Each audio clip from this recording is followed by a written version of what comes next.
जी अस्सलाम वालेकुम। कैफ 6 आज के लेक्चर का आगाज़ करते हैं। लेक्चर नंबर 3 आज के लेक्चर में चैप्टर 10 हमने स्टार्ट किया, उसको आगे लेके चलेंगे। चैप्टर 10 हमारा रिलेट करता है सोर्सेज ऑफ फाइनेंस से, जिसमें हम ये सीखेंगे कि एक कंपनी के पास अगर ज़रूरत के वक्त उसने पैसे इकट्ठे करने हों तो डिफरेंट ऑप्शंस क्या हैं, डिफरेंट सोर्सेज ऑफ फाइनेंस क्या हैं। कल हमने इसमें स्टडी किया था, जो सोर्स ऑफ फाइनेंस वो था शेयर्स।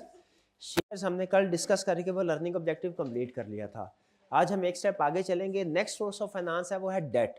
तो कल different types of shares discuss किए थे। आज के इस लर्निंग ऑब्जेक्टिव 2 में different types of debt discuss करेंगे।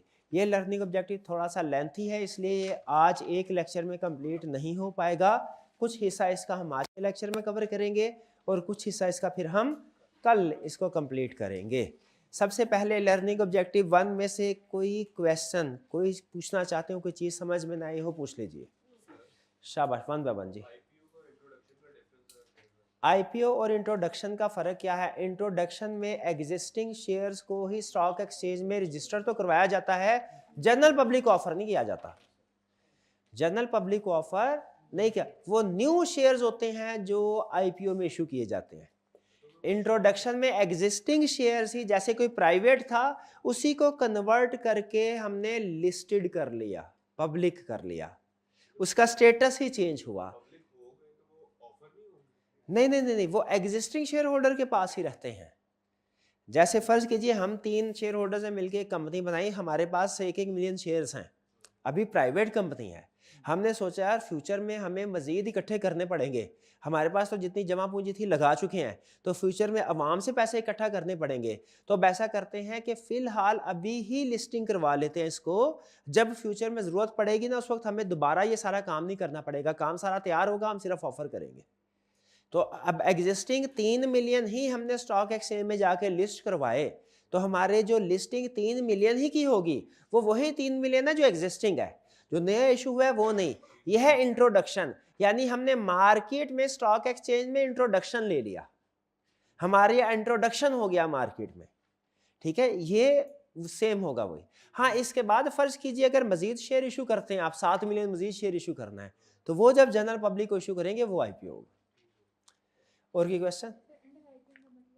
अंडर राइटिंग का मतलब ये होता है कि हम किसी इंस्टीट्यूट के साथ एग्रीमेंट करते हैं, अगर हमारे शेयर जो हमने इशू करने हैं जनरल पब्लिक ने ना उठाए, यानी ना बाय किए, तो फिर जो जितने शेयर उन्होंने ना बाय किए उतने अंडर राइटर एग्री करता है कि वो बाय करेगा। हाँ जी बिल्कुल, वो कोई ना कोई इन्वेस्टमेंट बैंक होता है नॉर्मली। ठीक है, वो गारंटी देता है कि अगर जनरल पब्लिक ने शेयर्स ना उठाए तो मैं ये शेयर बाय कर लूंगा। ठीक है, वो फिर इसके बदले में इसको, उसमें इसका इंटरेस्ट क्या होता है, जैसे इंश्योरेंस कंपनी वाले होते हैं ना, मैं आपसे सवाल पूछता हूं, इंश्योरेंस कंपनी वाले गारंटी देते हैं अगर आपके खुदा ना खास्ता गोदाम में आग लग गई तो जितना सामान जला मैं पैसे, हम पैसे देंगे। इसमें इंश्योरेंस वालों को क्या फायदा है?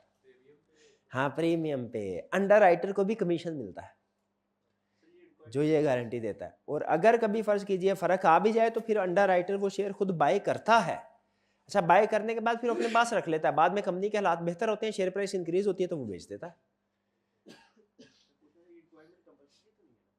नहीं, कंपलसरी नहीं है, जैसे इंश्योरेंस करवाना कंपलसरी नहीं है, आप चाहे तो इंश्योरेंस करवाएं अपने बिजनेस, चाहे ना करवाएं। उसी तरह अंडर राइटिंग भी करवाना कंपलसरी नहीं है, लेकिन अगर अंडर राइटिंग नहीं करवाएंगे थोड़ा सा फेयर रहेगा कि अगर जनरल पब्लिक ने पॉजिटिव फीडबैक नहीं दिया ना, आपका प्रोजेक्ट उधर ही फारग। जी, और कोई क्वेश्चन? जी, नहीं नहीं नहीं, वो उसके अपने पास रहेंगे क्योंकि वो आगे कंपनी को दे चुका होगा। अंडर राइटर जो पैसे लेगा फिर बाद में सब्सिक्वेंटली शेयर बेच के उसके अपने पास रहेंगे। और कोई क्वेश्चन? कोई क्वेश्चन नहीं? चलिए अब होम असाइनमेंट की तरफ चलते हैं। ये कुछ क्वेश्चंस थे, एमसीक्यूज भी हैं, कुछ क्वेश्चन भी है।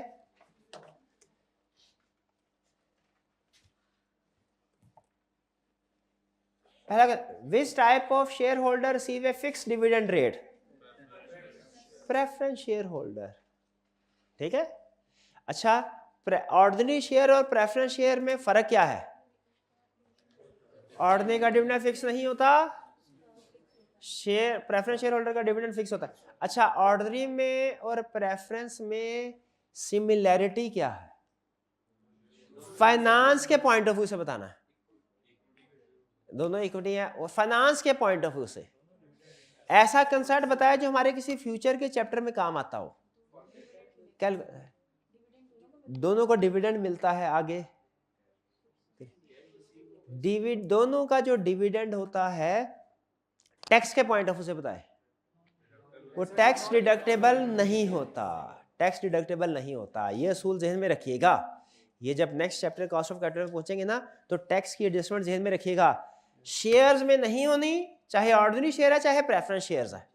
और डेट के केस में होगी, चाहे वो बैंक लोन हो चाहे वो डिबेंचर्स हो, चाहे बैंक लोन हो चाहे इंटरेस्ट के केस में टैक्स एडजस्टमेंट होगी, चाहे इंटरेस्ट ऑन बैंक लोन हो चाहे इंटरेस्ट ऑन डिबेंचर हो। डिविडेंड के केस में टैक्स एडजस्टमेंट नहीं होगी, चाहे डिविडेंड ऑन ऑर्डिनरी शेयर हो चाहे dividend on preference share holder. Question number 2, what are two types of return earned by share holder. Share holder कौन कौन सा टाइप ऑफ रिटर्न अर्न करते हैं? Bonus issue, right issue? नहीं, bonus right नहीं, dividend and change in share price. अच्छा, change in share price को ना कभी कभार हम टर्मिनल वैल्यू बोल देते हैं। टर्मिनल वैल्यू इसलिए बोलते हैं क्योंकि ये टर्मिनेशन यानी एट द एंड शेयर को सेल करें तो जो पैसे आते हैं ना, ये वो चीज होती है। ठीक है, तो दो तरह के रिटर्न होते हैं। डिविडेंड वो एनुअल मिलता है। अच्छा, प्रैक्टिकली डिविडेंड इंटरम भी होता है, फाइनल भी होता है। फाइनेंस में आपने एज्यूम करना है कि जब तक वो साइलेंट है, और अक्सर साइलेंट ही रहेगा, वो कौन सा डिविडेंड हुआ करेगा? Final dividend. शाबाश। सिंप्लिसिटी ऑफ कैलकुलेशन के लिए वो हमें एज्यूम करवाता है कि ये फाइनल डिविडेंड ही है। अच्छा, एक चीज मुझे बताइए, देखिए कंसेप्ट से कंसेप्ट निकलता है। मैं बहाने से ना दिखने को नजर आ रहा होगा आपको मैं थ्योरी पढ़ा रहा हूँ, लेकिन मैं बैक एंड पे ना अपना जो चैप्टर 11 और कुछ दूसरे फ्यूचर के चैप्टर्स हैं उनके कंसेप्ट्स न्यूमेरिकल जो है वो बिल्ड कर रहा हूँ। यहाँ पे वो बोल रहा है कि जी दो तरह का मिलता है, डिविडेंड और change in share. Change in share price का मतलब क्या है कि आज शेयर मैंने अगर 100 रुपए का लिया, उसकी फेस वैल्यू 100 है, जो 2 साल 3 साल 4 साल के बाद उसकी मार्केट वैल्यू 125 हो गई, तो वो 25 रुपए भी तो मेरा प्रॉफिट है। ऐसा ही है। ठीक है। अच्छा, एक टर्म बोली जाती है, एक प्रेफरेंस शेयर में ऑर्डिनरी शेयर में एक डिफरेंस आई कैप ने नहीं लिखा हुआ। ठीक है, मैं आपसे पूछ रहा हूं, रिडीमेबल और इरिडीमेबल ये क्या फर्क है? ऑर्डिनरी शेयर्स हमेशा इरिडीमेबल हैं, प्रेफरेंस शेयर्स में भी रिडीमेबल में भी इरिडीमेबल। ध्यान में रखिएगा, ऑर्डिनरी जी रिडीमेबल डेट होता है, रिडीमेबल प्रेफरेंस शेयर भी होता है, प्रेफरेंस शेयर भी होता है। बल्कि अगली बात अब आपने शेयर में, वरना ऐसी बात आप उछल पड़ेंगे अगली बात सुन के। ये प्रेफरेंस शेयर ना सिर्फ ये कि रिडीमेबल होता है, बल्कि वो कन्वर्टेबल भी होता है। ये पता है आपको? तो आप तो कह रहे थे कि प्रेफरेंस शेयर रिडीमेबल नहीं होता। रिडीमेबल भी, हाँ, प्रेफरेंस शेयर दोनों होते हैं, ऑर्डिनरी शेयर एक ही होता है। ऑर्डिनरी शेयर इरिडीमेबल, लिख लें, ordinary share irredeemable, preference share redeemable भी इरिडीमेबल भी। अच्छा, तो मुझे बताइए, मैं कुछ टर्म्स बोलने जा रहा हूं, आपने मुझे बताना है इन टर्म्स से आपको वाकफियत है कि नहीं। Redeemable at par, par value क्या होती है? Face value, nominal value. अच्छा, अब अगर मैं कहीं पे कोई फेस वैल्यू आपको ना बताऊं, तो आपने वही एज्यूम करना है जो आई के आपने अपनी किताब में लिखा हुआ है, 100 रुपीज, 100 रुपीज। अच्छा, नहीं, वो फेस वैल्यू डिफरेंट होती है, डिफरेंट शेयर की डिफरेंट होती है। ठीक है, लेकिन in the absence of information assume करना है 100 है। रिडीमेबल आपने वैल्यू बताते जाना है। रिडीमेबल एट पार कितने में रिडीम होगा? 100। Redeemable eight 10% premium 100। Redeemable eight 20% discount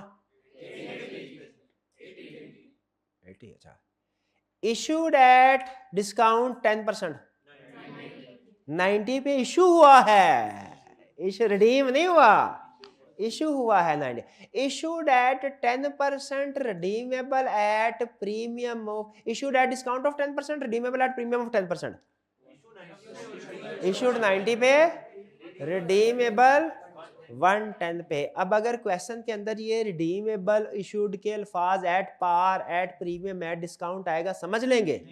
पक्की बात है। चलिए आगे चलते हैं। Question 3, which method is suitable for small amounts of financing? Small amounts of financing के लिए कौन सा? Private placement. ठीक है जी। अच्छा, और इनमें से कौन से वाला ऐसा है जो कि फाइनेंसिंग के लिए सूटेबल है ही नहीं? ना बड़ी फाइनेंसिंग के लिए छोड़े, बोनस इशू। शाबाश शाबाश। Question 4, what does AIM stand for? Alternative investment बार। अच्छा, इसका पर्पस क्या होता है? स्मॉल कंपनीज बिजनेसेस के लिए फाइनेंस रेज करना। Correct. 5, in which method is cash not received by company?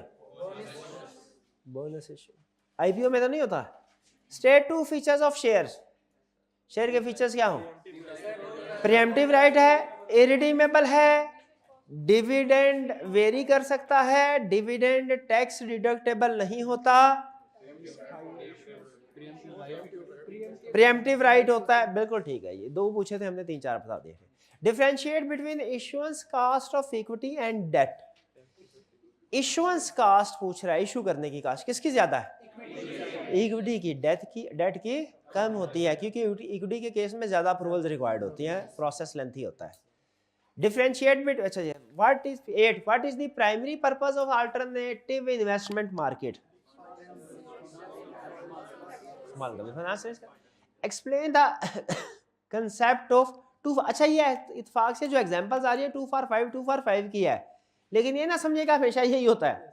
वो कभी 1 for 3 भी कह सकता है, कभी 4 for 7 भी कह सकता है, उसकी मर्जी है। तो कंसेप्ट क्या? 2 for 5 का मतलब क्या है? जिसके पास 5 शेयर्स हैं उसको 2 शेयर्स मिलेंगे। ठीक है।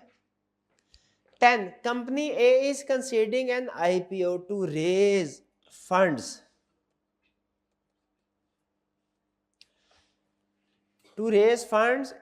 for its expansion plans. Outline the steps they need to take for the IPO process and discuss the role of various parties involved such as issuing house. Process क्या होता है? सिंपल आंसर देना है। सबसे पहले स्टेप नंबर 1 में क्या होता है? प्राइस सेट की जाती है। कंपनी किसके साथ मिलकर प्राइस सेट करती है? ब्रोकर के साथ। फिर उसके बाद क्या करते हैं? शेयर नॉर्मली है कि इशूइंग हाउस को कोई इन्वेस्टमेंट बैंक जो होता है ये बाय कर लेता है। लाजमी नहीं है इशूइंग हाउस बाय करे, लेकिन अमूमी तौर पे वो दरमियान में एक इंस्टीट्यूशनल इन्वेस्टमेंट आ जाती है, बाय कर लेता है, और फिर उसके बाद जनरल पब्लिक को इशू किए जाते हैं।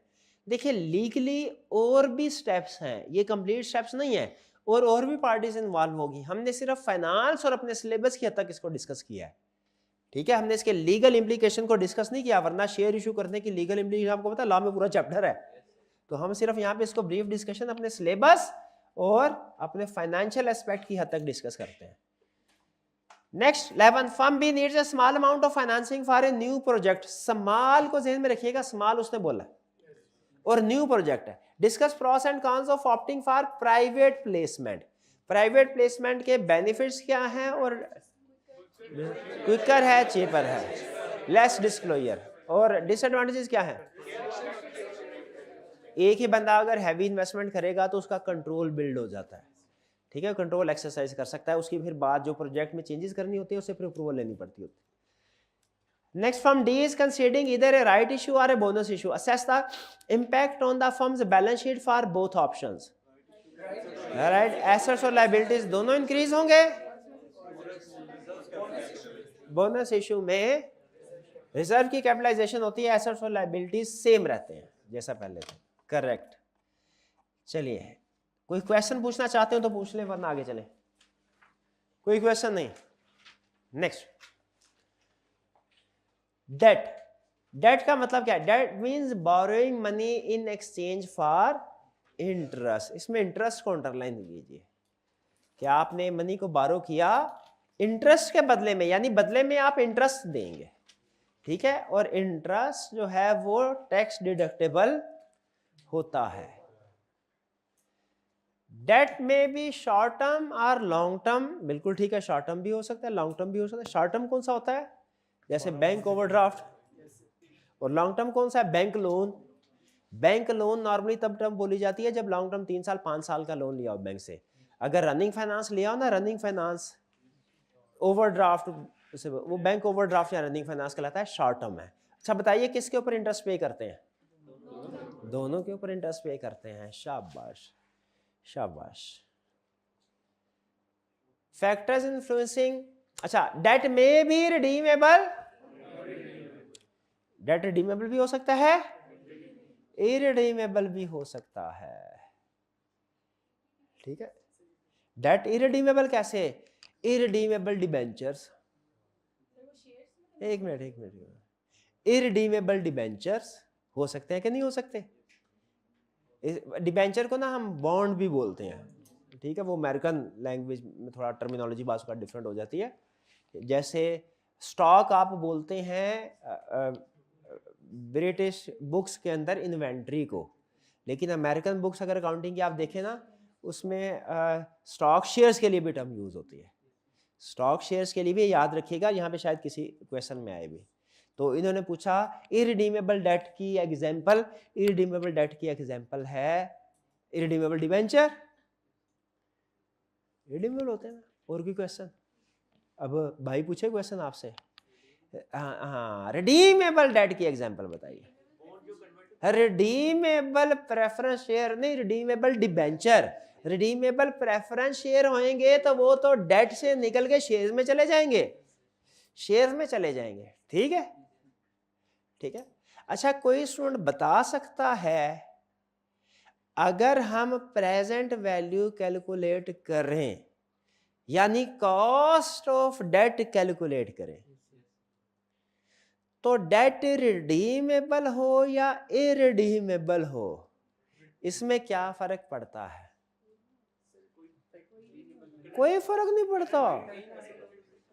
इरिडीमेबल का ना क़यामत तक इंटरेस्ट मिलता रहता है, थ्योरेटिकली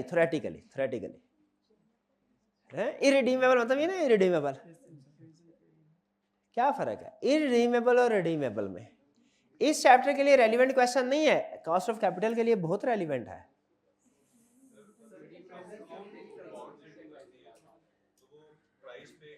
अच्छा आप जरा सुनिएगा और समझ आ जाए तो मुझे बताइएगा। इरिडीमेबल सिक्योरिटी होगी। अच्छा सिक्योरिटी में और शेयर्स में फर्क पता है किसी को?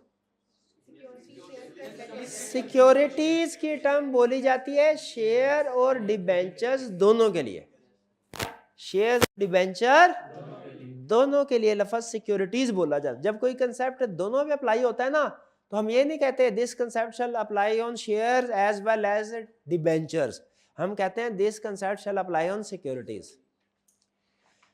अगर सिक्योरिटी इरिडीमेबल हो तो परपेचुइटी का फार्मूला लगेगा, रिडीमेबल हो तो एन्युटी का फार्मूला लगेगा। ये बात समझ आई कि नहीं आई? अब बताएं इरिडीमेबल में और रिडीमेबल होने में फर्क है कि नहीं? कि जब प्रेजेंट वैल्यू कैलकुलेट करेंगे इरिडीमेबल की परपेचुइटी का फार्मूला लगेगा, रिडीमेबल की एन्युटी का नहीं समझ आई आपको? कोई मसला नहीं, गोली मारे, कोई प्रॉब्लम नहीं है। ये इस क्वेश्चन इस चैप्टर का क्वेश्चन ही नहीं था, ये अगले चैप्टर में देखेंगे, फिर देखेंगे। परपेचुइटी कोई परेशान होने की जरूरत नहीं, आगे चल के फार्मूला सिर्फ बदलना है, सिर्फ फार्मूला बदलेगा। आपने केस स्टडी के अंदर क्वेश्चन के अंदर ये देखना है कि ये इरिडीमेबल है कि रिडीमेबल है, और अपने जहन में रखना है इरिडीमेबल है तो फार्मूला कुछ और होगा, रिडीमेबल है तो फार्मूला कुछ और होगा। क्या होगा वो बाद में पढ़ना है। Availability factors influencing choice of debt. अच्छा एक चीज और मिल गई, अब बात हो ही रही है तो रिडीमेबल में सवाल पूछे पहले आप।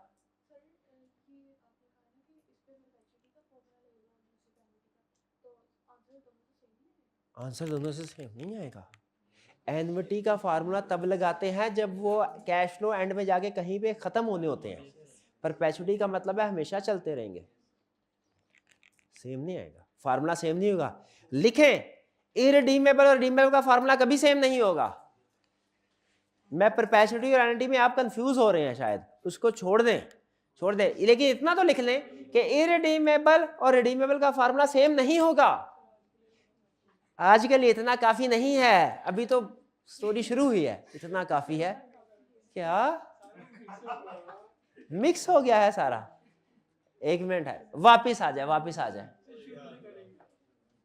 डेट में बी रिडीमेबल और इररिडीमेबल, ये समझ आया आपको? रिडीमेबल डेट कौन सा होता है? जो 5 साल 7 साल के बाद वापस करना होता है। इररिडीमेबल डेट कौन सा होता है? जो कभी भी वापस नहीं करना, कंपनी ने कभी भी वापस, उसके बदले में हमेशा इंटरेस्ट पे करती रहेगी कंपनी। रिडीमेबल और इररिडीमेबल फर्क समझ आ गया? क्या ये शेयर में कन्वर्ट हो सकता है? यस। वो भाई इररिडीमेबल पे उनकी बस हो गई है, वो कन्वर्टेबल में ले गया तो वो तो कहेंगे सर जी बस। हालांकि मेरे जहन में था मैं कन्वर्टेबल भी, आपने पहले भी शायद लफ्ज बोला था तो मैं पिक करके मैं समझाना चाह रहा हूँ, लेकिन मैं फैसला किया नहीं नहीं, वो अगले चैप्टर में देखेंगे। रिडीमेबल इररिडीमेबल समझ आ गया कि नहीं आ गया? पक्की बात है। रिडीमेबल क्या होता है? रिडीमेबल, रिडीम मतलब रिटर्न करना, रिडीमेबल मींस रिटर्नेबल। जो डेट आपने, कंपनी ने डिबेंचर इशू किए, अगर तो कंपनी अपने उन डिबेंचर होल्डर को, जिनको डिबेंचर इशू किए हैं, कंपनी उनको कहती है 5 साल बाद आके डिबेंचर दे देना, सारे पैसे ले जाना, तो ये डिबेंचर कौन से हुए? रिडीमेबल। और ये कब रिडीम होंगे? After 5 years. और अगर कंपनी कहे डिबेंचर इशू कर रहे हूं खरीद लो, लेकिन जब तक मैं हूं डिबेंचर वापस नहीं होंगे, इनके बदले में इंटरेस्ट मिलता जाएगा, इंटरेस्ट लेते जाना तुम लोग, इंटरेस्ट लेते जाना। हाँ, जब कंपनी वाइंड अप होगी पैसे तभी मिलेंगे, उससे पहले नहीं मिलेंगे। ऐसे डिबेंचर्स को क्या कहते हैं? इररिडीमेबल। इररिडीमेबल, कुछ समझ आई आपको? इररिडीमेबल, बस इतना ही है। वो आगे एन्युटी परपेचुटी तो वो तो आते कोई और बात थी, वो इसका इससे ताल्लुक नहीं था, उसको इग्नोर मारे। Okay, factor influencing choice of debt. Debt कौन सा, शॉर्ट टर्म चाहिए, लॉन्ग टर्म चाहिए? रिडीमेबल, इररिडीमेबल, बहुत सी टाइप्स के होते हैं ना डेट। डेट बताइए कितनी टाइप्स का हो सकता है? बैंक लोन हो सकता है, और डिबेंचर्स हो सकते हैं। डिबेंचर्स हैं तो रिडीमेबल हो सकते हैं, इररिडीमेबल हो सकते हैं। ये है डिफरेंट डेट्स की ऑप्शन। शेयर की तो 2 ही ऑप्शन थी ना, ऑर्डिनरी शेयर, प्रेफरेंस शेयर। हाँ, प्रेफरेंस शेयर के आगे मजीद 2 ऑप्शंस थे, रिडीमेबल, इररिडीमेबल। डेट में कितनी ऑप्शन है? एक बैंक लोन और दूसरी क्या है? डिबेंचर। डिबेंचर्स के आगे मजीद 2 ऑप्शंस हैं, रिडीमेबल और इररिडीमेबल। शाबाश, ये समझ आ गया आपको? ये समझ आया कि नहीं आया? पहले क्या बताया था? हाँ, तो वही तो कंसेप्ट इधर भी है। रिडीमेबल और इररिडीमेबल प्रेफरेंस शेयर्स और रिडीमेबल और इररिडीमेबल डिबेंचर्स कंसेप्चुअली सेम है। आगे चलते हैं, factor influencing choice of debt. कैसे डिसाइड करेंगे कि कौन सा डेट आपको चूज करना चाहिए? बहुत से बैंक लोन की तरफ जाएं कि डिबेंचर की तरफ जाएं? डिबेंचर में रिडीमेबल की तरफ जाएं, इररिडीमेबल की तरफ जाएं? कौन सा? ये कंपनी के पॉइंट ऑफ व्यू से बात कर रहा है, आपने इसको पढ़ते हुए कंपनी बन के सोचना है, इन्वेस्टर या इंडिविजुअल बन के नहीं सोचना, वो कंसेप्ट उलट हो जाएगा। कंपनी बन के सोचना है आपने। Availability, some options are available only for certain companies, for example only listed companies can make public issue of securities. अब जनरल पब्लिक को इशू करने हैं कि नहीं करने? जनरल पब्लिक से पैसे इकट्ठे करने हैं कि नहीं करने? याद रखें, शेयर्स भी जनरल पब्लिक को इशू हो सकते हैं, डिबेंचर्स भी हो सकते हैं। तो अगर तो आपकी कंपनी लिस्टेड है, आपके पास ज्यादा ऑप्शन है, आप डिबेंचर जनरल पब्लिक को भी इशू कर सकते हैं। लेकिन अगर आपकी कंपनी लिस्टेड नहीं है तो फिर जनरल पब्लिक को आप डिबेंचर इशू नहीं कर सकते। ठीक है जी। तो पहला तो अवेलेबिलिटी के कुछ ऑप्शंस कुछ फर्म्स के लिए अवेलेबल हैं, कुछ के लिए अवेलेबल नहीं है। फॉर एग्जांपल क्या दी उसने कि हाँ जनरल पब्लिक को डिबेंचर इशू करना लिस्टेड कंपनी के लिए अवेलेबल है, अनलिस्टेड के लिए अवेलेबल है। दूसरा एग्जांपल ड्यूरेशन करा, if loan is obtained to finance a project its repayment should match the life of project. इसके साथ स्टेरिक मार्क कर दें और अब ब्रैकेट में लिख दें चैप्टर 16। चैप्टर 16 क्या कह रहा है? कह रहा है कि अगर लोन ऑब्टेन किया है ना तो जो उसकी रीपेमेंट हो किसी प्रोजेक्ट के लिए, जैसे चैप्टर 16 है हमारा इन्वेस्टमेंट अप्रेजल का, उसमें बाज़ औक़ात वो कहता है कि आपने नया प्रोजेक्ट स्टार्ट करना है लोन लेके, तो कह रहा है बिल्कुल सिंपल, आपने लोन कितने अरसे के लिए लेना है? जितने साल का प्रोजेक्ट हो उतने साल के लिए, ताकि उधर से उस लोन से पैसे लेके प्रोजेक्ट स्टार्ट करें और हर साल प्रोजेक्ट के प्रॉफिट से थोड़ा थोड़ा निकाल के लोन रीपे कर दें। एक तरह से मैचिंग कंसेप्ट बन गया। तो ये ज्यादा अच्छा नहीं है? बिल्कुल ये ज्यादा अच्छा है। हाँ बिल्कुल, प्रोजेक्ट की अर्निंग से ही लोन को रीपे कर दें, क्योंकि प्रोजेक्ट के लिए तो लोन लिया गया था। नेक्स्ट, फिक्स रेट और floating rate. Fix rate agreed, यानी लोन आपने फिक्स रेट पे उठाना है कि फ्लोटिंग रेट पे। ठीक है, फिक्स रेट पे उठाना है तो स्टार्ट में ही रेट फिक्स हो जाएगा, बाद में 5 साल तक रेट फिक्स है, चाहे स्टेट बैंक 30% कर दे चाहे 10% कर दे, उधर फिक्स रहेगा। Floating rate varies during life time depending on market rate. Floating rate different करता है, हर 2 महीने बाद स्टेट बैंक का मॉनिटरी पॉलिसी चेंज हुई, बेस रेट चेंज होते हैं, वो इंक्रीज डिक्रीज करता रहता है। फिक्स रेट पे उठाएंगे ना, बैंक लिखता है कि 10%, एग्रीमेंट में लिखा जाता है 10%। फ्लोटिंग रेट पे उठाएंगे तो लिखा जाता है कि जो भी रेट मार्केट रेट होगा उसके ऊपर। किसमें रिस्क ज्यादा है? फ्लोटिंग में रिस्क ज्यादा है। हाँ, पाकिस्तान में वैसे जाओ बढ़ने का रिस्क। शाबाश। Fix rate finance is risk free but may be more expensive. कब मोर एक्सपेंसिव? जब ये ना हो हम फिक्स कर बैठे और बाद में मार्केट डाउन चली जाए। देखिए, दो धारी तलवार है ना ये, जाहिर है, अब भी तो जा सकती थी। Security and covenant. सिक्योरिटी का मतलब कि आपके पास कोई सिक्योरिटी है, सिक्योरिटी है तो लोन मिलेगा, सिक्योरिटी नहीं है तो लोन नहीं मिलेगा। कोवेनेंट का मतलब है कंडीशन, जो बंदा भी लोन देता है IMF की तरह ही लोन देता है, यानी अपनी शर्तें भी साथ मनवाता है। तो आप देखें, कोवेनेंट का मतलब वो शर्तें, क्या आप वो शर्तें पूरी करने के काबिल हैं? अगर वो शर्तें पूरी करने के काबिल हैं फिर आपको लोन मिलेगा, वरना नहीं। कह रहा है बोरिंग पावर ऑफ कंपनी में भी लिमिटेड, बोरिंग पावर कम हो सकती है कंपनी की due to security and covenant requirements.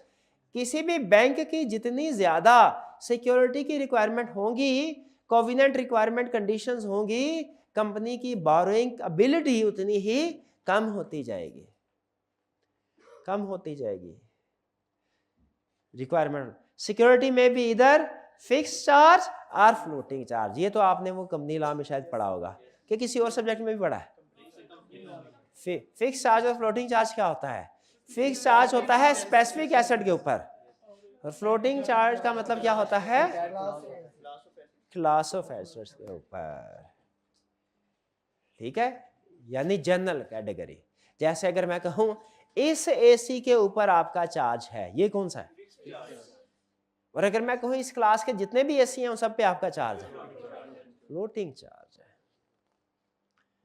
ठीक है जी, तो ये हमारा फिक्स्ड और फ्लोटिंग चार्ज। यहां तक कोई प्रॉब्लम? क्विकली जरा एक दफा रिकैप करते हैं। अवेलेबिलिटी में क्या कह रहा है? कुछ ऑप्शंस किसी कंपनी के लिए अवेलेबल है, दूसरी कंपनी के लिए अवेलेबल नहीं है। ड्यूरेशन में क्या कह रहा है? लोन की ड्यूरेशन और जिस मकसद के लिए आपने लोन लिया है वो उसकी रीपेमेंट मैच करने चाहिए।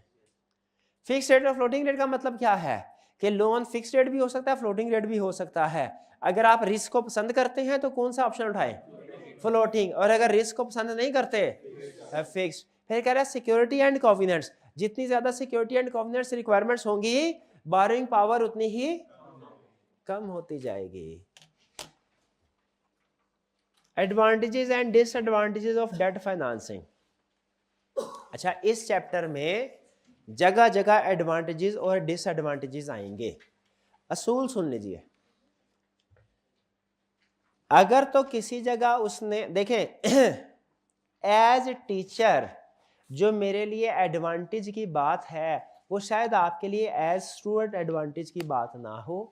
एज टीचर मेरे लिए एडवांटेज की बात क्या है कि मैं क्लास में कम क्वेश्चन डिस्कस करूं, आपको होम असाइनमेंट में ज़्यादा क्वेश्चन दे दूं ताकि मेरी क्लास की ड्यूरेशन कम हो जाए, जल्दी छुट्टी हो, मैं घर चला जाऊं। लेकिन आपका होम घर में बर्डन ज़्यादा हो जाएगा। ये मेरे लिए एडवांटेज है, आपके लिए डिसएडवांटेज है। इसी तरह हो सकता है आपके लिए जो एडवांटेज हो मेरे लिए डिसएडवांटेज हो। आपके सर 5 क्वेश्चंस हैं हमने करने हैं, बड़े बड़े क्वेश्चंस हैं, चले आप ऐसा कीजिए 3 क्वेश्चन क्लास में करवा दें, 2 क्वेश्चन हम घर में कर लेंगे। अब ये मेरे लिए डिसएडवांटेज है, मुझे खपना पड़ेगा, क्लास की ड्यूरेशन भी ज़्यादा, बोलना पड़ेगा, आप तो स्कूल से बैठ के सुन रहे हैं। मेरे लिए आपके लिए एडवांटेज है, चलो क्लास में सारी प्रैक्टिस हो गई, घर जाके कम प्रैक्टिस करना पड़ेगा, ऐसे ही है। लेकिन बाज़ औक़ात होता है कुछ चीज़ें दोनों के लिए एडवांटेज वाली है, दोनों चीज़ लिए डिसएडवांटेज की भी हो सकता, ऐसा भी हो सकता है। अब सुन लीजिए, एडवांटेज और डिसएडवांटेज में अक्सर वो दोनों पार्टीज के पॉइंट ऑफ व्यू से बताएगा। लोन लेने वाले के पॉइंट ऑफ व्यू से भी, लोन देने वाले के पॉइंट ऑफ व्यू से भी। लोन लेने वाली होती है कंपनी और लोन देने वाले को कहते हैं इन्वेस्टर, क्योंकि वो बदले में कोई ना कोई रिटर्न हासिल कर रहा है। सुनिए असूल, ताकि आप कंफ्यूज ना हो पढ़ते हुए। अगर तो उसने कंपनी और इन्वेस्टर के एडवांटेज डिसएडवांटेज डिस्कस कर रहा है किसी भी टाइप के, अगर तो कंपनी और इन्वेस्टर उसने अलग-अलग डिस्कस किए हैं तो आपने कंपनी के एडवांटेजेस डिसएडवांटेजेस पढ़ते हुए सिर्फ कंपनी बन के सोचना है कंपनी के साइड पे, और इन्वेस्टर के एडवांटेजेस डिसएडवांटेजेस पढ़ते हुए इन्वेस्टर की साइड से सोचना है। लेकिन कुछ जगह पे उसने ये क्लासिफिकेशन नहीं की, सीधा ही एडवांटेज और डिसएडवांटेजेस दिए हैं, दोनों के अलग-अलग नहीं किया। इसका मतलब पता क्या होगा कि एडवांटेजेस में कंपनी के एडवांटेजेस भी आ रहे होंगे, इन्वेस्टर्स के भी। इसमें आप कंफ्यूज हो जाएंगे कि यार ये तो कंपनी के लिए नुकसान की बात है, उसने एडवांटेजेस में क्यों लिखी हुई है? इन्वेस्टर के पॉइंट ऑफ व्यू से बस उसने मिक्स कर दिया। फिर डिसएडवांटेज में आप कहेंगे नहीं नहीं ये तो कंपनी का एडवांटेज है, तो उसने डिसएडवांटेज में क्यों लिखा हुआ है?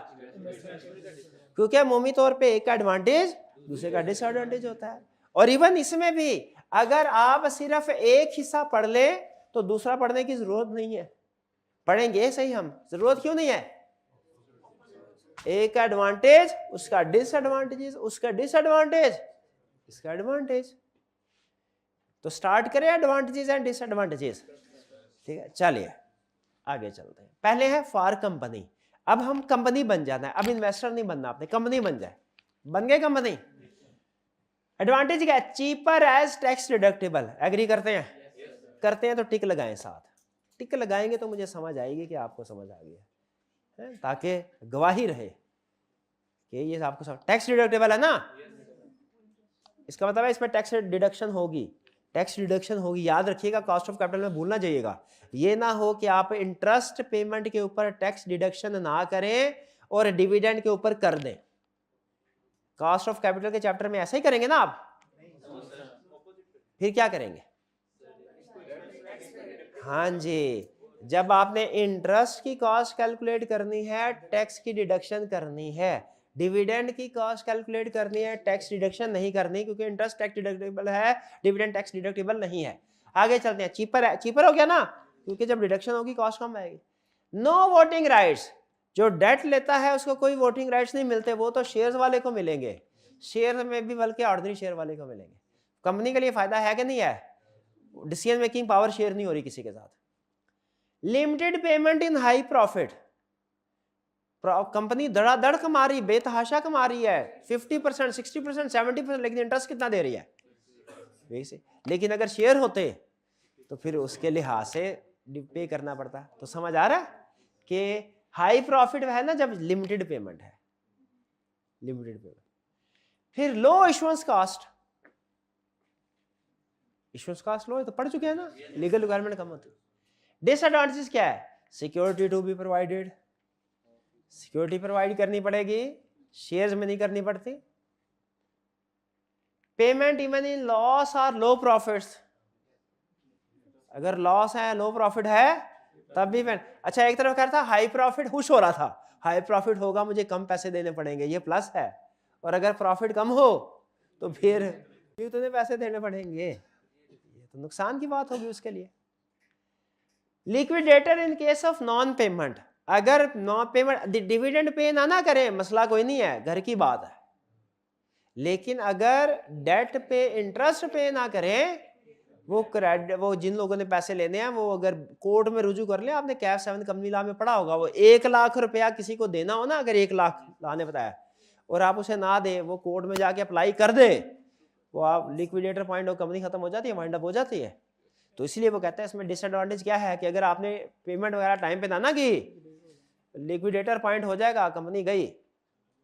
Higher ranking of payment on liquidation, अगर लिक्विडेशन होगी तो डेट की पहले बारी आएगी, कंपनी के शेयर होल्डर की बारी बाद में आएगी। कंपनी के लिए फायदे की बात है कि नुकसान की? इसीलिए डिसएडवांटेजेस में भी है, यही है। फर्दर बोरिंग पावर रिड्यूस, जितनी ज्यादा बोरिंग करते जाएंगे उतनी रेटिंग कम होती जाएगी, सिक्योरिटी उतने ही लोन कम देंगे। आईएमएफ से जिस कंट्री ने ज्यादा लोन लिया हुआ है, आईएमएफ उसको मजीद ज्यादा लोन देगा कि उसको मजीद कम लोन देगा? कम लोन देगा। जितना ज्यादा आप लोन उठाते हैं, आपकी बोरोइंग पावर, मजीद बोरोइंग पावर का मतलब है मजीद लोन कितना ले सकते हैं आप, वो कम होती जाती है। सब कुछ गिरवी रखा दिया, अब क्या रह गया? एक दो चीजें हैं उनकी तरफ अभी आपकी नजर नहीं गई, वो गिरवी रखाई जा सकती है। क्या? High high gearing, high risk, high gearing, इसके साथ अंडरलाइन भी कर लें, स्टेरिक मार्क भी कर लें, छोटा सा कंसेप्ट है, बहुत अहम। गियरिंग का मतलब क्या होता है? गियरिंग रेशो क्या मतलब होता है?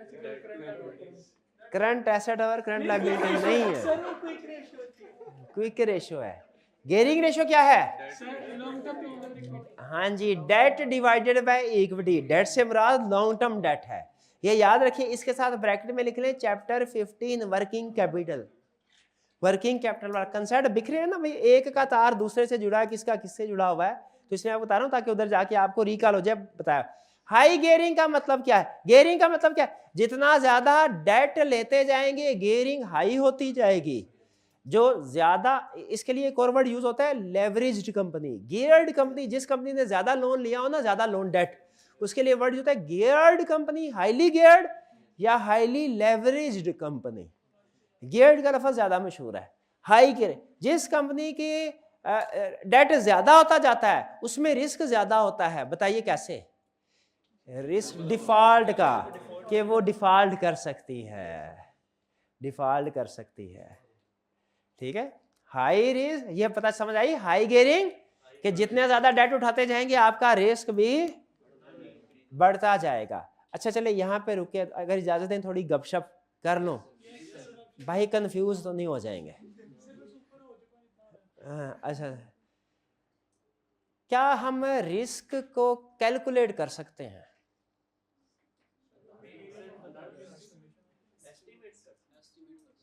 एस्टीमेट मॉनेटरी टर्म्स में कर सकते हैं।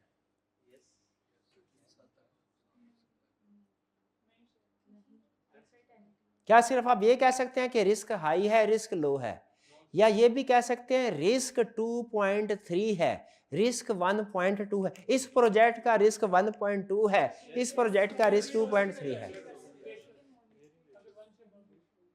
कैलकुलेट हो सकता है? यस, इसका जवाब है कैलकुलेट हो सकता है, कैलकुलेट हो सकता है।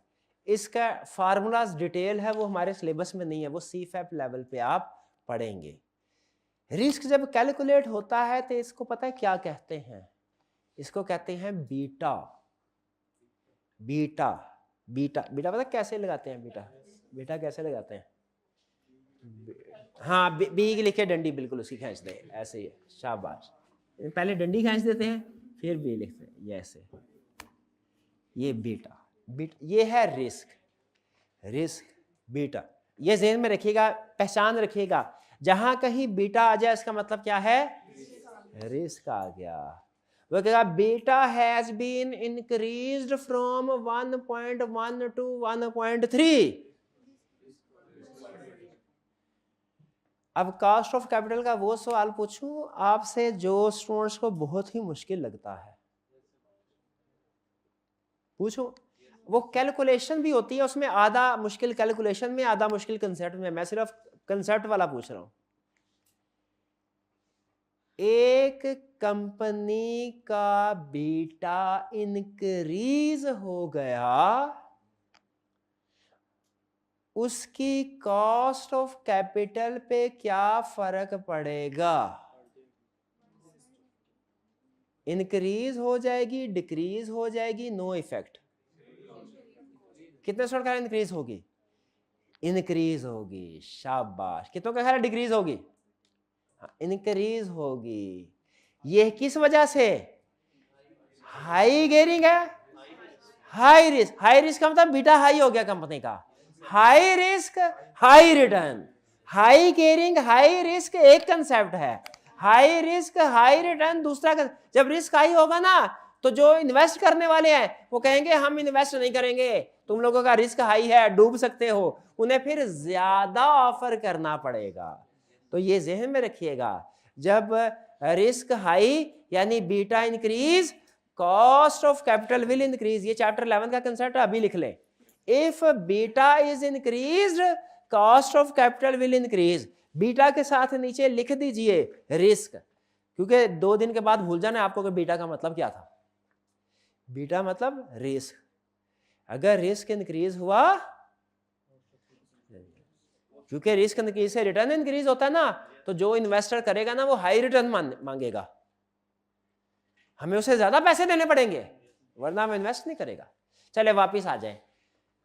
फॉर इन्वेस्टर्स, अब इन्वेस्टर बन जाए, कंपनी को छोड़े गोली मारे, अब इन्वेस्टर बन गए इन्वेस्टर। अब आपने पैसे देने हैं और आपको इंटरेस्ट मिलना है।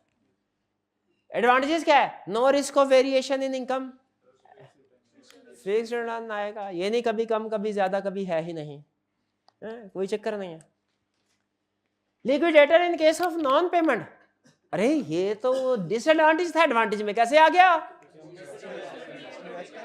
हाँ, हम अब इन्वेस्टर, अब हमारे फायदे के लिए, वो हमारे लिए आया है लिक्विडेटर, कंपनी को बेच के हमें पैसे देगा। कंपनी के लिए डिसएडवांटेज है, हमारे लिए एडवांटेज है। सिक्योर्ड, अरे ये तो डिसएडवांटेज था, सिक्योरिटी टू बी प्रोवाइडेड, ये एडवांटेजेस में कैसे आ गया? वो हम इस वक्त इन्वेस्टर हैं, हमारे लिए सिक्योरिटी होना अच्छी बात है। कंपनी ने अगर पैसे वापस ना किए, सिक्योरिटी को बेच सकते हैं। Higher ranking of payment on liquidation, अरे ये तो डिसएडवांटेज में था, इधर कैसे आ गया? इन्वेस्टर है, क्योंकि अगर हमारा रैंक ऊपर होगा, कंपनी का नीचे होगा, शेयर होल्डर का, हमारे लिए प्लस है, उनके लिए नेगेटिव है। डिसएडवांटेज क्या? नो वोटिंग राइट्स, ये तो एडवांटेज में था, ये कंपनी के एडवांटेज में है, ये इन्वेस्टर के लिए। Limited payment in high profits, company के लिए एडवांटेज है, इसके लिए कि हाई प्रॉफिट होंगे। वो सोच रहा होगा इसको उधार दिया था, खुद लाखों करोड़ों कमा रहा है और मुझे सिर्फ इंटरेस्ट ही दे रहा है, खुद करोड़ों कमा रहा है। ये ऐसे सोचते होते हैं लोग, मेरी दुकान इतनी चला दी, इतनी चल गई इसकी है, अब तो ये लाखों में खेल रहा है। अच्छा मैं ऐसा करता हूँ, अगले महीने किराया बढ़ाने की बात करता हूँ, ऐसे होता है। तो limited payment in high profit, इसके लिए टेंशन वाली बात होती है।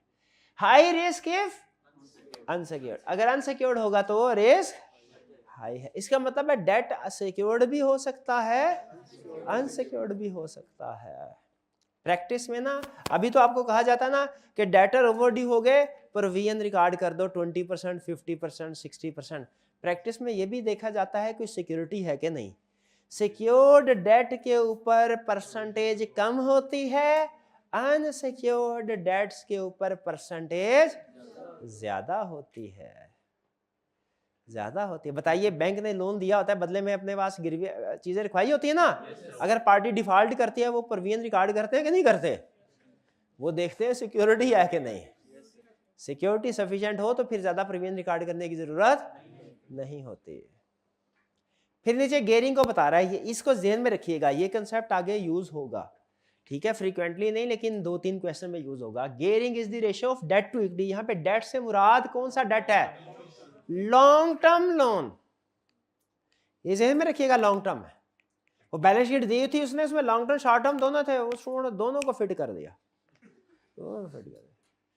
Higher debt means higher gearing ratio. If company is highly geared, equity finance will be better option. अगर कंपनी हाईली गियर्ड है ना, तुम लोगों को और लोन कोई नहीं देगा, अपने पैसे अरेंज करो। अगर ऑलरेडी आईएमएफ से बहुत ज्यादा पैसे ले लिए हुए ना, आईएमएफ नहीं और मजीद देगा, अपने सोर्सेज से अरेंज करने की कोशिश करो। लेकिन अभी दे रहा है, अभी इसका मुझे पता है कुछ दम कम है इधर। चले, different types of debt instruments. Different types क्या है डेट इंस्ट्रूमेंट्स की? जी, हायर रैंकिंग वाला। हाँ, हायर रैंकिंग देखें, जब कभी कोई कंपनी लिक्विडेट होती है ना, तो अपॉइंट होता है एक लिक्विडेटर। उस लिक्विडेटर का काम होता है कि कंपनी के सारे एसेट्स बेच के लायबिलिटी पे करे। लेकिन लायबिलिटी की तरतीब लगती है, लाइन लगती है प्रैक्टिकली, पहले किसको पे करना है, बाद में किसको करना है। इसकी एक तरतीब कंपनीज एक्ट में दी गई है, हमारे सिलेबस में नहीं है। उसमें वो गैस कीजिए सबसे पहले किसकी बारी आती है? प्रेफरेंस सिक्योर्ड क्रेडिटर्स के। सिक्योर्ड की, फिर अनसिक्योर्ड की आएगी, पहले डेट के, सारे गलत। सबसे पहले बारी आती है गवर्नमेंट ड्यूज की, जो गवर्नमेंट को पैसे देने हैं, सबसे पहले वो क्लियर किए जाते हैं। उसके बाद फिर सिक्योर्ड की बारी आती है, डेट क्रेडिटर में से सिक्योर्ड की, फिर अनसिक्योर्ड की, फिर उसके बाद शेयर होल्डर की बारी आती है, पहले प्रेफरेंस की, फिर अगर बचे तो फिर ऑर्डिनरी शेयर होल्डर की। तो यही वो कह रहा है कि अगर आपने डेट लिया हुआ है ना, तो जब कंपनी लिक्विडेट होगी तो आपकी रैंकिंग यानी आपकी बारी पहले आएगी शेयर होल्डर की निस्बत से। गवर्नमेंट सारा कुछ खत्म हो गया तो खत्म, कुछ भी नहीं मिलना, फिर कुछ भी नहीं मिलना। आपको ऐसी कंपनी में इन्वेस्टमेंट ही नहीं करनी चाहिए थी ना, ठीक है जी। नेक्स्ट और की क्वेश्चन। अच्छा, अब है different types of debt instrument. Instrument का मतलब है piece of paper,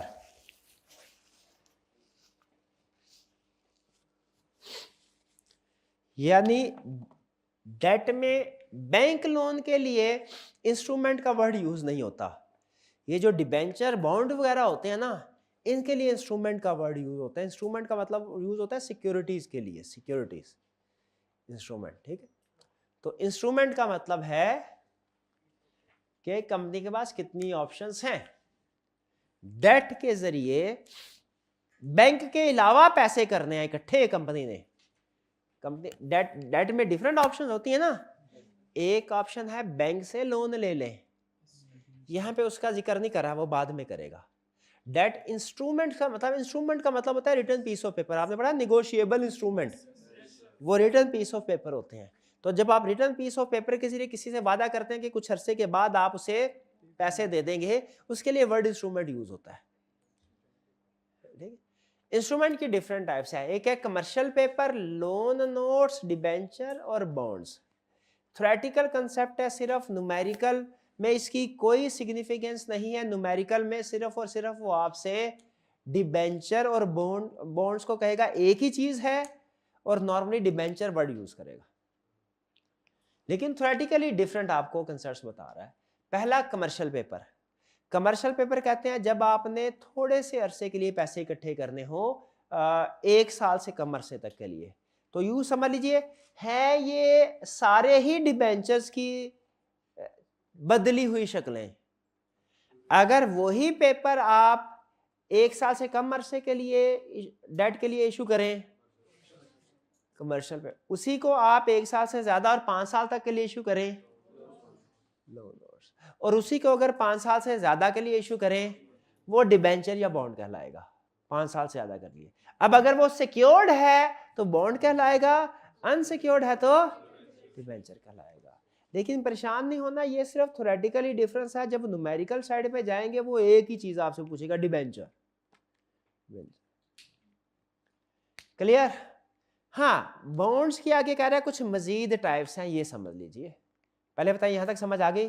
commercial paper, loan stock, फिर डिबेंचर, बॉन्ड्स। बॉन्ड्स के डिफरेंट टाइप। पहली डीप डिस्काउंटेड बॉन्ड। डीप का मतलब बहुत ज्यादा, डिस्काउंटेड का मतलब डिस्काउंट दिया गया हो।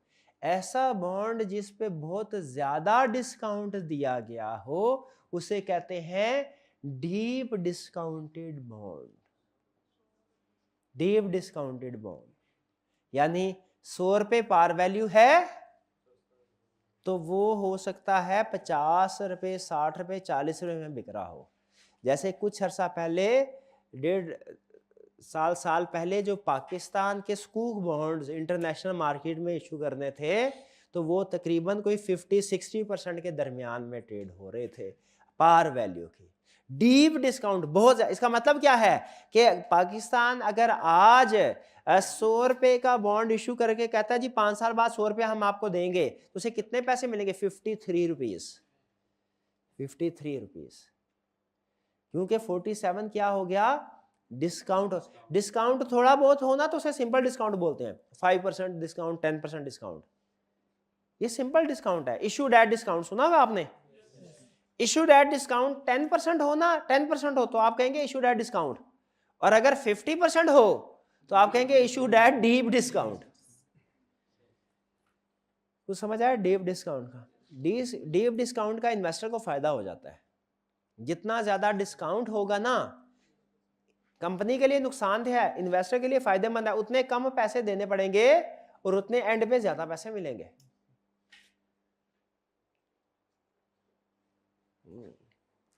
वॉरेन बफे ने अपनी इन्वेस्टमेंट स्ट्रेटजी में एक स्ट्रेटजी ये बताई, उसने कहा है अच्छा शेयर जब आपने खरीदना है ना मार्केट से, अच्छा शेयर पहले कैलकुलेशन करके उसके ऊपर नजर रखनी है।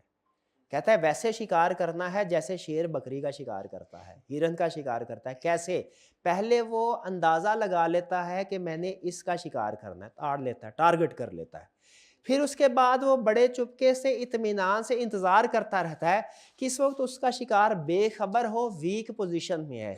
जब वीक पोजीशन में आएगा ना उस वक्त अटैक करना है। तो कहता है जब ने आपने जिंदगी में स्टॉक एक्सचेंज में इन्वेस्टमेंट करनी हो ना, हिसाब किताब लगाए कौन सा शेयर अच्छा है, कौन सा शेयर अच्छा है, कौन सा डिविडेंड वगैरह दे रहे हैं। जब आपको पता चल जाए मार्केट में ये शेयर स्ट्रांग है, इनके डिविडेंड ज्यादा होते हैं, फौरन नहीं खरीदना, फौरन नहीं खरीदना। कहता है टारगेट बना के नजर रखें, शेयर की आंख रखें उसके ऊपर, फिर सुकून से नजर रखते रहें। बैड टाइम का इंतजार करें। बैड टाइम में कोई बैड न्यूज आएगी, इन्वेस्टर जो होता है ना, इन्वेस्टर वो उसकी साइकी बताता है। कहता है 90% से ज्यादा इन्वेस्टर मार्केट में शॉर्ट टर्म होता है। तो इस इन्वेस्टर की शॉर्ट टर्म सोच से फायदा उठाया जा सकता है। ये नेगेटिव सोचता है ना तो ये हर चीज के बारे में नेगेटिव सोच रहा होता है। तो जब स्टॉक एक्सचेंज डाउन जाती है ना, अच्छा शेयर भी डाउन जाता है। हालांकि अच्छे शेयर को सूली तौर पे डाउन जाना नहीं चाहिए, लेकिन मार्केट की साइकी ऐसे। कहता है वो वक्त है जब शेयर डीप डिस्काउंट जाए ना, डीप डिस्काउंट लो वैल्यू पे, उस वक्त आप खरीद लें। कहता है आपका जो रिटर्न ऑन इन्वेस्टमेंट है वो सिर्फ कंपनी के डिविडेंड पे बेस नहीं करता, आपकी इनिशियल इन्वेस्टमेंट पे भी बेस करता है। वो कितनी है, कोशिश करनी है इनिशियल इन्वेस्टमेंट कम से कम हो। तो जब डीप डिस्काउंट होता है ना, इसमें बेसिकली जो इनिशियल इन्वेस्टमेंट होती है आपकी वो कम से कम हो जाती है। अब आपको कुछ भी ना मिले, इंटरेस्ट के नाम पे कुछ भी ना मिले, तो आपको 5 साल के बाद 100 रुपया मिल जाना है, उसी से बड़ी अर्निंग हो जाएगी। 53 रुपये लगा के 100 रुपया मिल जाएगा जिन्होंने बॉन्ड्स खरीदे, तो उनके लिए तो ठीक है। ये है डीप डिस्काउंट। डीप डिस्काउंट समझ आया? एक है जीरो कूपन बॉन्ड। कूपन किसे कहते हैं? कूपन, कूपन कहते हैं हाँ, जब आप कोई बॉन्ड खरीदे ना, बॉन्ड, तो उसके जैसे कोई टिकट कभी आपने देखी हो ना, जैसे ये बात पार्किंग में, वो एक टिकट के 2 हिस्से होते हैं, एक बड़ा हिस्सा होता है, एक छोटा हिस्सा होता है। ऐसे ही ना, छोटा हिस्सा अपने पास, बड़ा हिस्सा हमें दे देता है, बाद में वापस करते हैं, मैच कर लेता है। इसी तरह समझ लीजिए डिबेंचर की बुक प्रिंट होती है, उसमें आप जब कंपनी को पैसे देते हैं वो आपको छोटा और बड़ा दोनों हिस्से उतार के दे देता है। कहता है ये लो दोनों हिस्से ले जाओ। आप कहते हैं अच्छा इनका मतलब क्या है? वो कहता है ये छोटा हिस्सा है कूपन और बड़ा हिस्सा है आपका बॉन्ड। बड़ा हिस्सा 5 साल बाद आपने हमें देना है, हम आपको बॉन्ड के पैसे दे देंगे। छोटा हिस्सा जो है ना ये कूपन रेट है। ये इसके ऊपर रेट देखिए क्या लिखा, हमने कहा 6%। उसने कहा आपको हर साल 6% इंटरेस्ट भी मिलेगा। छोटा हिस्सा कूपन वाला आपका राइट ऑफ इंटरेस्ट स्टैब्लिश करेगा, बड़ा हिस्सा बॉन्ड वाला आपका right to return money establish करेगा। तो दोनों हिस्से दे दिए। तो हमने कहा दो बनाने की क्या जरूरत थी पागल, तो मैं एक ही बना देते, उसी के ऊपर लिख देते कि हर साल, अक्सर ऐसे भी होता है बॉन्ड में, ऐसे भी होता है कि हर साल 6% पे इंटरेस्ट मिलेगा, 5 साल बाद पूरी अमाउंट रीपे हो जाएगी। तो कंपनी ने कहा ये तुम्हारे ही फायदे के लिए है। बताइए इसमें क्या फायदा है, इन्वेस्टर का क्या फायदा है? अगर right to return coupon rate interest अलहदा हो, वो अलहदा हिस्सा बन जाए, और जो बड़ा प्रिंसिपल रीपे करने वाला है उसको अलहदा कर दिया जाए। ये ज्यादा इन्वेस्टर के लिए बेहतर है कि दोनों एक हिस्से में ही लिख दी जाए दोनों चीजें। अलहदा कैसे बेहतर है? इंटरेस्ट इंक्रीज डिक्रीज भी वो 6% ही मिलेगा, उसे अलहदा से बेच सकता है। शाबाश। वो जो इंटरेस्ट वाला पोर्शन होता है ना, वो अलहदा से भी जरूरत के वक्त बेचा जा सकता है। आगे चल के एक जगह में कंसेप्ट समझाएगा आपको, वो यहाँ पे आया, मैंने कहा चले जीरो कूपन है फौरन ही बता दें। अच्छा अगर तो कूपन साथ है ना तो फिर तो ये कंसेप्ट है, लेकिन जीरो कूपन बॉन्ड का मतलब क्या है वाला? कूपन का मतलब होता है कूपन रेट, इंटरेस्ट रेट। लिख ले, coupon rate is equal to interest rate. जहां कहीं कूपन रेट आ जाए इसका मतलब क्या होगा? Interest rate. Cost of capital में आएगा बार बार। Coupon rate is equal to interest. ये सारी चीजें साथ साथ लिख रहे हैं ना, कहीं पे इकट्ठे करते जाएं। कूपन, जीरो कूपन बॉन्ड का मतलब क्या है? इंटरेस्ट रेट नहीं होगा। तो मुझे बताइए कोई पागल है कि बॉन्ड खरीदेगा और उसके ऊपर इंटरेस्ट ही नहीं ले रहा? हाँ, या तो उसको मिलेगा डिस्काउंट पे या रिडीम होगा प्रीमियम पे। तो बेसिकली वो एनुअल रिटर्न नहीं ले रहा होगा, लेकिन वो चेंज इन शेयर प्राइस से फायदा उठा रहा होगा। Bond offered eight zero interest rate, it is offered eight discounted rate and investor earn through higher redemption value. redemption value भी समझ आई कि नहीं आई? नहीं आई समझ। ये redemption value क्या होता है? इतना मुश्किल लफ्ज आ गया है। जब रिडीम होगा उस वक्त की जो वैल्यू होती है उसे रिडेम्पशन वैल्यू कहते हैं। अच्छा कैलकुलेट कीजिए रिडेम्पशन वैल्यू। एक बॉन्ड फेस वैल्यू 100 रुपीज है, रिडीमेबल है एट 20% प्रीमियम।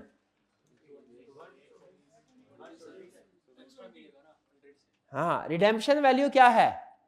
120। बिल्कुल ठीक है, ठीक है, ठीक भाई। डीप डिस्काउंट बाउंड समझ आ गया? जीरो कूपन बॉन्ड भी समझ आ गया? आगे यूरो बॉन्ड। यूरो बॉन्ड से आपको लग रहा होगा कि ये कोई यूरोपियन बॉन्ड है, नहीं ऐसा नहीं है। यूरो मतलब फॉरेन। यूरो का यहाँ पे आपने मतलब लेना है जैसे फॉरेन बॉन्ड। पाकिस्तान में अब बैंक अकाउंट पाक रुपीज में खुलता है ना, डॉलर में तो नहीं खुल सकता? खुल सकता है, फॉरेन अकाउंट होता है। शाबाश। फॉरेन अकाउंट, फॉरेन करेंसी में भी अकाउंट खुल सकता है, उसमें रिक्वायरमेंट थोड़ी कुछ ज्यादा होती है बैंक की, लेकिन खुल सकता है। उसी तरह पाकिस्तान में जो बॉन्ड इशू किए जाएंगे या किसी कंट्री में बॉन्ड इशू किए जाए, क्या वो सिर्फ लोकल करेंसी में इशू किए जाते हैं क्या फॉरेन करेंसी में भी हो जाए? अगर पाकिस्तान में कोई बॉन्ड इशू किया जाए ना पाक करेंसी में, मुंबई पाक करेंसी में यूज किए जाते हैं रुपीज में, तो वो नॉर्मल बॉन्ड है।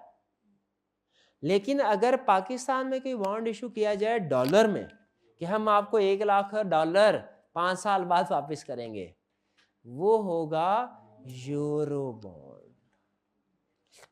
और जिस करेंसी में होगा ना उसको भी दरमियान में फिट करना है, ये होगा यूरो डॉलर बॉन्ड। यूरो से समझ आया फॉरेन करेंसी है, डॉलर से समझ आया कौन सी फॉरेन करेंसी है। हाँ हाँ, इन्वेस्टमेंट कुवैती दिनार में भी हो सकता है, उसे कहेंगे यूरो कुवैती दिनार बॉन्ड। ठीक है भाई, यूरो डॉलर का कंसेप्ट समझ आ गया आपको? चलिए ठीक है। If a bond is issued in dollar in Pakistan it will be called euro dollar bond.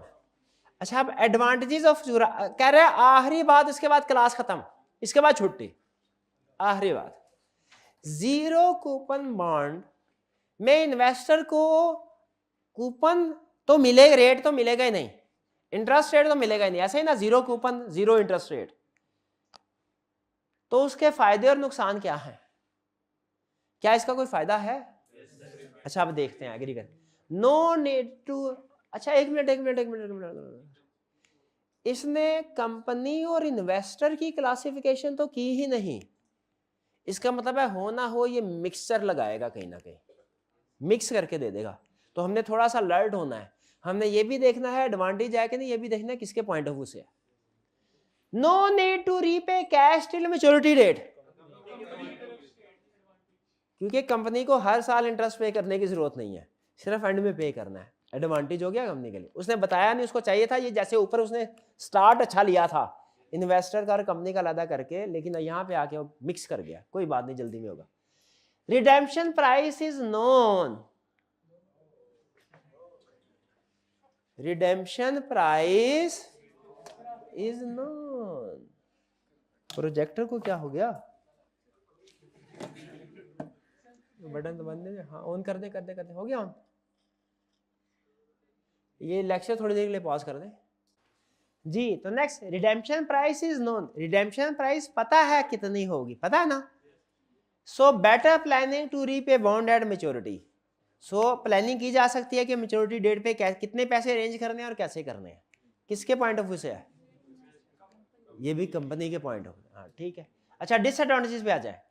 Not attractive for investors unless rate of discount is high, क्योंकि उनको रेट ऑफ इंटरेस्ट तो मिल नहीं रहा, तो जो कमाना है उन्होंने डिस्काउंटिंग से ही कमाना है, तो इन्वेस्टर के लिए अट्रैक्टिव नहीं है जब तक के रेट हाई ना हो। फिर कह रहा है ये पेंशनर के लिए सूटेबल नहीं है।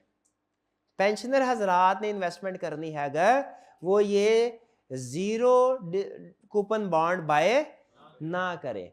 क्यों ना करे? क्योंकि suitable only for those investors who are ready to sacrifice periodic return. हाँ, क्योंकि उनको हर मंथ नहीं मिलेगा। जीरो कूपन बॉन्ड खरीदेंगे अगर आप, हर महीने इंटरेस्ट नहीं मिलेगा, ठीक है। इसलिए ये सिर्फ उन इन्वेस्टर्स के लिए सूटेबल है जिनके पास अपने खर्चा पानी चलाने के लिए, घर चलाने के लिए पैसे हैं, और वो मंथली रिटर्न को सैक्रिफाइस या पीरियोडिक रिटर्न को सैक्रिफाइस कर सकते हैं। If investor needs money back before maturity he will have to sell. तो देखा उसने, ये कंपनी के लिए बता दिया एडवांटेजेस और ये इन्वेस्टर्स के पॉइंट ऑफ व्यू से। इसका मतलब है जीरो कूपन बॉन्ड पहले सेल भी हो सकता है, लेकिन ये कंपनी को नहीं होता, ये आगे किसी दूसरे इन्वेस्टर को होता है। कंपनी ने तो जब उसकी रिडेम्पशन पीरियड आएगा, टाइम आएगा, तभी इसको रिडीम करना है। ये आज के लिए इतना ही प्लान था। कोई क्वेश्चन पूछना चाहते हो पूछ लें, इसमें कोई क्वेश्चन नहीं है? चलिए आज का लेक्चर यहाँ खत्म करते हैं हम। अल्लाह हाफिज।